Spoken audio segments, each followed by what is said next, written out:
voulais profiter de cette journée toute lente et toute en douceur pour vous parler un peu justement de cette façon que j'ai en tout cas moi de vivre un peu à contre-courant de la ville. Ça va clairement faire écho à ma vidéo sur la lenteur de vivre que j'avais faite il y a plus d'1 an maintenant, je crois que ça fait presque même 2 ans. Et j'avais envie de vous parler de ça parce que en ce moment mon rythme de vie est assez particulier et je ressens plus fortement cette contradiction avec la ville et cette façon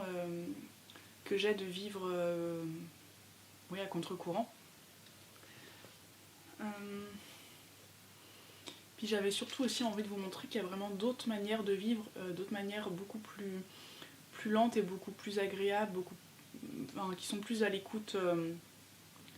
des manières de vivre plus à l'écoute de nous-mêmes, des manières de vivre plus en adéquation avec nos valeurs, avec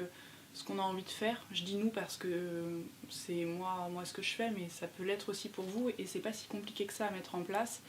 Et ça fait un bien fou et ça permet d'être beaucoup plus libre, d'être beaucoup plus soi-même et de beaucoup plus s'épanouir. Et je trouve que c'est vraiment très important. Donc c'est pour ça que j'avais un peu envie de vous parler de ça. C'est vrai que moi suite aux derniers événements, là en ce moment mon rythme est un peu chamboulé, un peu particulier. Du coup je fais face à plein de flots d'émotions assez différents. Et je me laisse complètement rider par ça. Je ride complètement ça dans le sens où je n'essaie pas du tout d'aller à l'encontre, c'est-à-dire que en ce moment j'ai des rythmes de vie qui sont très particuliers, qui sont un peu étranges et des fois pas forcément très évidents, et plutôt que d'essayer de les bloquer et de me dire non il faut surtout pas que je me laisse aller, au contraire je les accepte totalement et je vis avec eux. Et en fait je crois que ça me fait un bien fou et que si j'essayais de les contrer ça me rendrait beaucoup plus malheureuse et ça me provoquerait des choses très négatives, alors que là le fait d'accepter tous ces courants, tous ces mouvements qui arrivent dans ma vie, toutes ces émotions, tous ces passages un peu étranges, déjà d'une j'apprends énormément à me connaître, je découvre des parcelles de moi que je ne connaissais pas du tout, c'est une exploration de moi-même en fait, c'est vraiment, c'est exactement ça. Et ouais, donc j'apprends à connaître une partie de moi, et puis et puis aussi ça me permet d'être complètement à l'aise avec tout ce que je vais entreprendre et de pleinement décider de faire tout ça parce que par exemple là je suis très très très très lente en ce moment, je mets beaucoup de temps à faire les choses, j'ai la tête qui est très occupée par plein de choses et ça m'occupe le cerveau. C'est vraiment une charge, peut-être non, je pourrais pas parler de charge mentale ou de charge morale, là en ce moment c'est autre chose, mais mon cerveau est très très occupé par des choses que j'ai dans la tête et du coup ça fait que quand je dois faire d'autres choses c'est plus compliqué pour moi de réussir à les faire, ça prend beaucoup plus de temps, j'ai beaucoup de mal à me concentrer, beaucoup de mal à entreprendre des choses et du coup je mets plus de temps quoi. Je mets 2 fois plus de temps à faire des choses en ce moment et plutôt que de culpabiliser, plutôt que de me dire je suis qu'une merde ou enfin je me dis rarement ce genre de choses quand même, mais plutôt que de voir ça très négativement, au contraire en fait j'essaye de prendre la chose comme elle vient et de prendre le temps qu'il faut pour faire les choses, notamment pour cette vidéo. Ça fait déjà plus de 2 semaines que je l'ai en tête, que je veux la faire. Je prends mon temps, je préfère faire les choses plus doucement mais mieux, et plutôt que de me précipiter, de ce que je disais sur Instagram, je veux pas me donner la contrainte de me dire bon cette vidéo doit absolument sortir samedi. Elle sortira quand elle sortira, quand j'aurai décidé qu'elle sera terminée, qu'elle me plaira, et en fait j'ai envie de faire les choses un peu différemment. Alors c'est pas une bonne résolution que je prends, c'est plus toujours dans cette optique de toujours plus m'écouter et d'être plus en accord avec ce que j'aime faire. J'ai vraiment envie cette année d'encore plus m'écouter. Alors ça peut paraître très égoïste, mais en fait c'est quelque chose, je veux dire si on n'est pas bien dans sa vie, on peut pas entreprendre les choses sainement, on peut pas vraiment avancer et faire les choses. Et en fait voilà, c'est vraiment dans cette optique de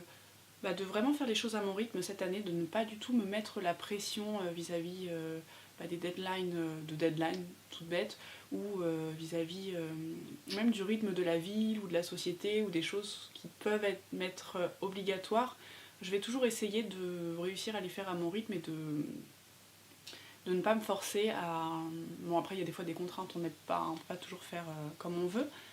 mais moi ce que j'ai vraiment envie de vous dire, c'est que c'est très très important de s'écouter, de, de faire des choses qui peuvent paraître complètement inutiles. Par exemple, moi je me suis mise à la broderie là depuis le mois d'octobre, et c'est une activité en soi qui peut paraître complètement inutile. En plus c'est très long, très lent, et c'est une activité qui déjà d'une qui me détend énormément, je vois pas le temps passer. J'en fais partout, c'est-à-dire que quand je prends le métro, quand je dois attendre en salle d'attente, quand je dois... Voilà, j'ai toujours ma broderie à la main, et du coup ça occupe les espaces de vide. Je vous avais déjà parlé de ça d'ailleurs, les espaces de vide, c'est pas toujours bien de les combler, hein, il faut laisser des espaces de vide. D'ailleurs je fais une parenthèse, je prends beaucoup le temps de m'ennuyer aussi, c'est une chose que j'avais du mal à accepter, l'ennui. En fait maintenant je l'accepte comme il vient, et je m'ennuie très souvent, et ce sont des moments qui me font énormément de bien parce que je me recentre sur moi, enfin c'est un peu étrange mais je pense à plein de choses, j'ai plein d'idées qui viennent, je pense à moi, je pense à... Et ça me fait du bien, c'est comme une espèce de thérapie. Donc voilà, l'ennui est très bien aussi, donc il faut savoir s'ennuyer. Et c'est vrai que dans notre société, l'ennui est très très mal perçu parce qu'il faut toujours occuper son temps et toujours le rentabiliser. Donc voilà, mais finalement la broderie, on va dire rentabilise mon temps, même si c'est une activité purement créative et purement inutile au vu de la société, mais moi vous savez que tout ce qui est créatif pour moi c'est juste ce qu'il y a de plus utile dans toute une vie. Et donc je brode tout le temps, et donc ça occupe mon temps d'une manière différente. J'apprends à être très patiente parce que je suis pas toujours très patiente, donc ça c'est une activité que j'adore, et je brode tout le temps, et du coup je suis très... je dessine en même temps, enfin voilà, c'est un truc qui moi me plaît, ça me permet d'être créative, de faire des choses de mes mains, et voilà. Et donc voilà, c'est un peu ce genre de choses que j'ai envie de faire plus cette année, passer plus de temps, déjà toujours plus de temps dans la création, ça c'est hyper important. Moi c'est ce qui me permet d'être bien et de me sentir en adéquation avec plein de choses. Enfin, j'ai l'impression que la création relie tous mes conflits, elle me permet de les apaiser déjà, et tous ces conflits que je peux avoir à chaque fois que je crée ou que je suis créative, que je vais faire des choses, que j'entreprends des choses, ça vient tout apaiser, ça me rend... En fait, j'ai plus aucune question, ça enlève toutes ces questions que je me pose, alors que je me pose beaucoup de questions. Je suis une nature assez... je sais pas trop quoi, mais je me pose beaucoup trop de questions. Et donc voilà, en fait, bon, du coup je me perds un peu, c'est peut-être un petit peu brouillon, j'arrive pas vraiment à expliquer pleinement ce que je voulais vous dire, mais c'est juste une invitation à prendre du temps pour vous, à vraiment essayer de... Un peu comme ce qu'on dit souvent sur...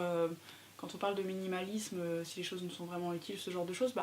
pareil pour tout ce qui est occupation du temps, vraiment essayer de vous poser des questions, de savoir si les choses que vous entreprenez, les choses auxquelles vous donnez du temps, sont-elles vraiment importantes pour vous? Est-ce que vous ne vous sentez pas frustré de laisser passer quelque chose?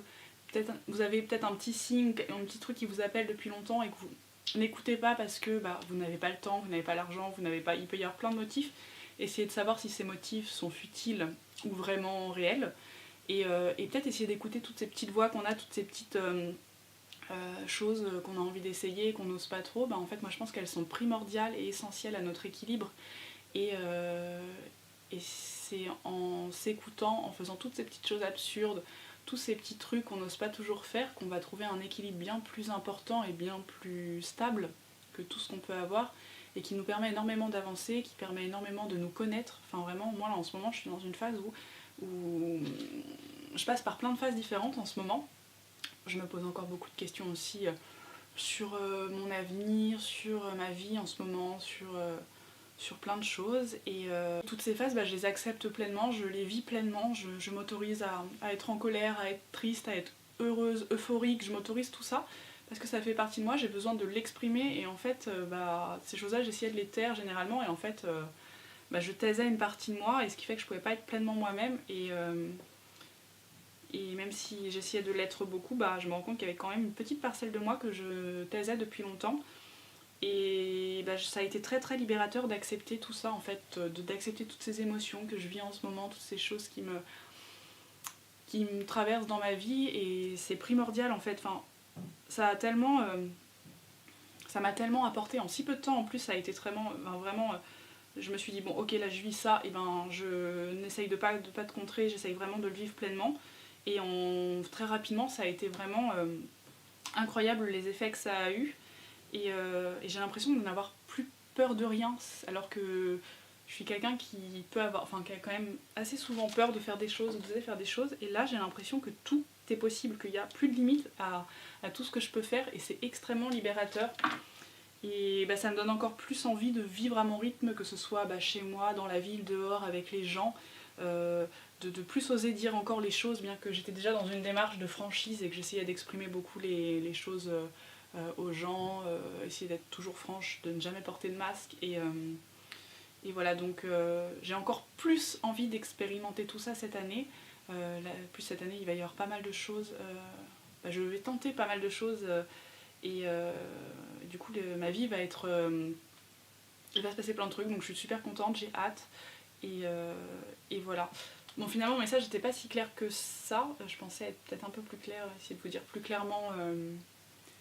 ce que je voulais vous exprimer, mais voilà, enfin, vraiment je vous invite vraiment à vous poser toutes ces questions, à savoir si vous êtes pleinement heureux, pleinement content de tout ce que vous entreprenez, et puis je vous invite vraiment comment dire, à détruire tous les schémas qu'on vous a toujours dit, les schémas que la société a toujours construits pour vous, et vous dire que toutes ces choses que vous aimeriez faire et qui sont peut-être complètement inutiles, qui vont vous faire perdre du temps, de l'argent ou quoi, peuvent vous apporter bien plus en fait. Prenez le temps de vous ennuyer, prenez le temps de vivre lentement ou très rapidement en fait, de vraiment vivre à votre rythme et d'essayer de ne pas écouter un rythme qui vous est dicté depuis le début, et d'apprendre à vous connaître, parce qu'en fait j'ai l'impression qu'il y a beaucoup de personnes, et moi notamment jusqu'à encore il y a très peu de temps je ne connaissais qu'une infime partie de moi, j'en ai encore énormément à découvrir, mais voilà, enfin voilà, c'est faisable parce que comme vous savez moi j'habite à Paris et j'ai une vie qui est extrêmement différente du rythme de la ville. Et je m'en sors très bien, au contraire je suis tellement heureuse de voir que je vis à contre-courant, de me rendre compte en fait que j'ai mon propre courant à moi, que j'ai réussi à créer quelque chose qui est juste, qui émane de moi, dans lequel je me sens heureuse, épanouie et j'ai aucun regret, ou du moins quasiment aucun regret. Et j'ai encore plus envie d'exploiter ça cette année, d'aller encore plus loin et tester plus de choses, et c'est ce que je vous invite à faire vraiment. Donc voilà, je vais continuer ma broderie du coup tranquillement. C'est vraiment voilà, aujourd'hui une journée très très lente où je fais des trucs tout simples, comme vous avez pu le voir. Je vais broder, je pense que je vais continuer à lire un peu, j'aimerais peut-être peindre un peu aussi, passer du temps avec mon amoureux, enfin voilà, j'ai pris le temps de cuisiner, je suis allée au marché ce matin, ça fait du bien. Vraiment essayer de vous prendre, des moments de... Essayer de vous prendre des moments de creux comme ça dans la vie, c'est extrêmement positif et ça peut faire super peur. D'ailleurs on peut se dire à quoi bon, en fait ça ne sert absolument à rien, et en fait je peux vous assurer que ça apporte énormément. Voilà, je me répète beaucoup, j'arrête de parler. Je vous souhaite, je crois qu'on peut encore souhaiter une bonne année. Si cette vidéo sort avant la fin janvier, elle sortira normalement avant la fin janvier, donc voilà, c'est ce que je vous souhaite pour 2020 et je vous dis à très très vite du coup dans une prochaine vidéo.